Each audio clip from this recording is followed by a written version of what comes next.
Xin kính chào quý khán thính giả của kênh truyền thông Hội đồng Giám mục Việt Nam.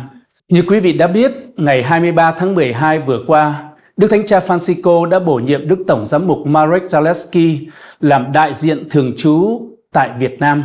Hôm nay chúng tôi vui mừng đang hiện diện tại văn phòng của Ngài và thực hiện cuộc phỏng vấn đầu tiên của Ngài trên cương vị mới là đại diện thường trú của Tòa Thánh tại Việt Nam. Xin mời quý vị cùng theo dõi buổi phỏng vấn. Your Excellency, thank you for being here with us. Trọng kính Đức Cha, cảm ơn Đức Cha đã cho chúng con được hân hạnh có một buổi phỏng vấn đầu tiên với Đức Cha trên cương vị mới.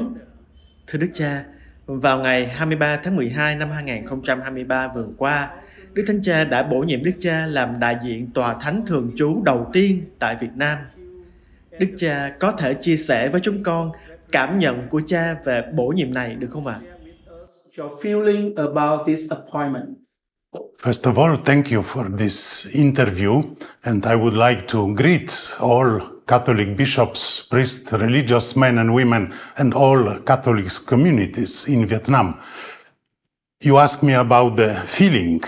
First feeling I had was a joy to be appointed as a resident papal representative in Vietnam. As you know, I was, in the last 5 years, I have been traveling from Singapore to Vietnam. Now I have in Hanoi my residence and my office. This gives me not only joy, but also hope for the better future of my office here, for the working with Catholic bishops for the good of the Church in Vietnam. So thank you for your joys and hope in your... Cảm ơn Đức Cha vì niềm vui và hy vọng mà Đức Cha vừa chia sẻ. Vì đây là lần đầu tiên Tòa Thánh có đại diện thường trú tại Việt Nam. Đức Cha có thể giải thích vai trò của đại diện Tòa Thánh thường trú và sự khác biệt giữa các vai trò ngoại giao khác như đại diện Tòa Thánh và sứ thần Tòa Thánh được không ạ? Apostolic Nuncio. Yes, with pleasure.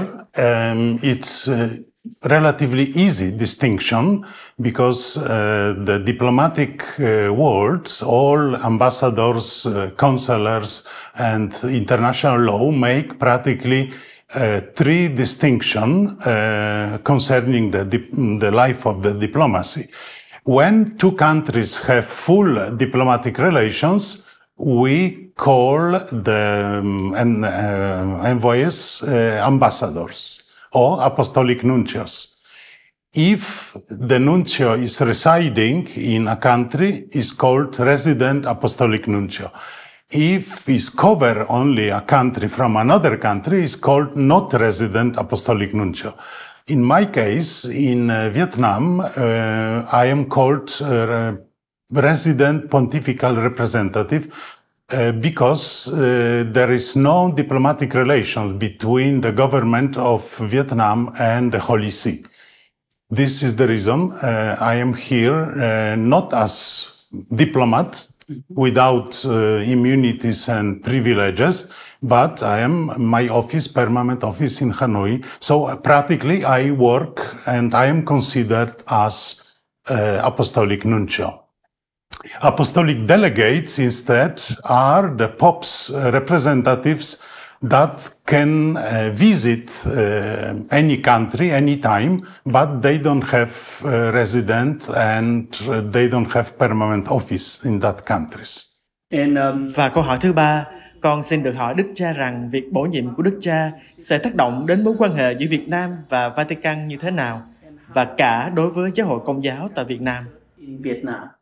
I think that my appointment can only improve these relations, which are already good, because maybe you remember we started almost 12 years ago to have frequent contact. In 2010, I was established joint working group between the Holy See and government of Vietnam. Then the first not resident representative was appointed, Monsignor Leopoldo Girelli, in 2011, and I am his successor. I came to Singapore in 2018 with the title also as not resident representative for Vietnam. Now my title changed, improved, let's say like this.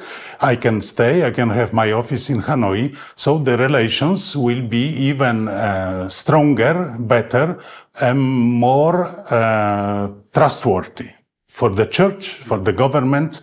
Here I have to say my gratitude, express my gratitude to the government of Vietnam because of their openness and tolerance. We achieved this level that even 10 years ago was impossible even to think that the Holy Father, the Vatican, will have permanent office in Hanoi. I am grateful also to Vietnamese bishops for their collaboration, understanding, help they offer me because the office is new. I have to organize many things, but with the help of God, help of bishops and acceptance, help of the government, I think everything is possible. Since September, Kể từ tháng 9 năm 2018, Đức Cha đã thực hiện nhiều chuyến thăm mục vụ tại Việt Nam. Vậy Đức Cha có suy nghĩ gì về đời sống đức tin của các tín hữu tại Việt Nam không ạ? Yes, thank you for this question. It's very important for the life of the church. I have been 36 times in Vietnam in these last 5 years, excluded the 2 years of COVID, because during the COVID time I didn't travel, which is a good record, I think. I have visited almost all dioceses, and my impression was always positive about the church in Vietnam. The church is young, enthusiastic, faithful to the gospel, and I hope the Catholics will follow this line, will follow Jesus Christ, His commandments, although they will be tempted, but many other proposals, social media, false promises, but I think we should remember that the true way is the way that Jesus Christ shows us. and what is your hope? Đức Cha hy vọng điều gì vào mối quan hệ ngoại giao giữa Việt Nam và Tòa Thánh? Yeah, diplomacy between the Holy See and Vietnam has changed also in the recent years. From the time when was practically impossible to have formal contacts between the government of Vietnam and the Holy See, now we have permanent residence of the Pope's representative in Vietnam. So it's a huge historical achievement. But this was possible because we are committed to be tolerant, to understand each other, to be good citizens and good Catholics. This is possible. If with goodwill, we should follow the gospel, we should announce, we should be missionaries in our own country, but at the same time, we have to try also to respect the civil law and be good citizens. So these relations have improved, and in the future, I hope will improve even better. My hope, not only my personal hope, but also the Holy See hopes is that one day we could have full diplomatic relations with Vietnam. This will be great achievement and will be good news for everyone. So do you have any message for the faithful Đức Cha có điều gì nhắn nhủ gửi đến các tín hữu Việt Nam không ạ? Lunar New Year?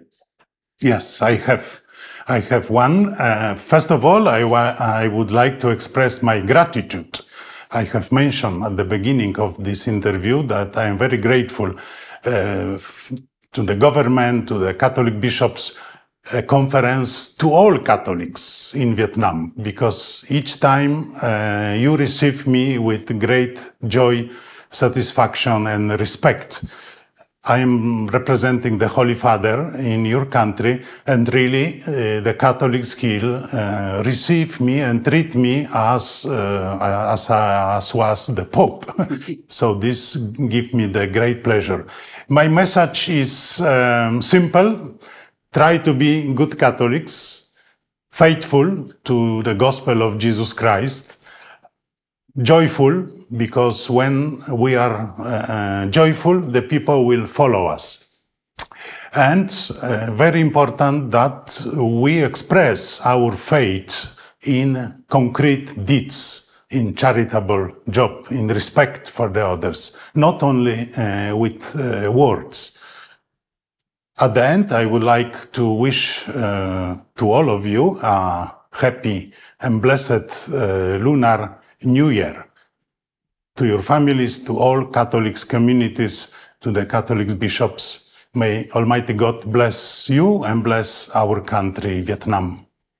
Xin cảm ơn quý vị đã quan tâm theo dõi và chúng ta cùng cầu nguyện và cầu chúc cho Đức Tổng Giám mục Marek Zalewski và cho sứ vụ của Ngài tại Việt Nam luôn tràn đầy phúc lành và luôn luôn thành công trong sứ vụ của Ngài. Xin cảm ơn quý vị.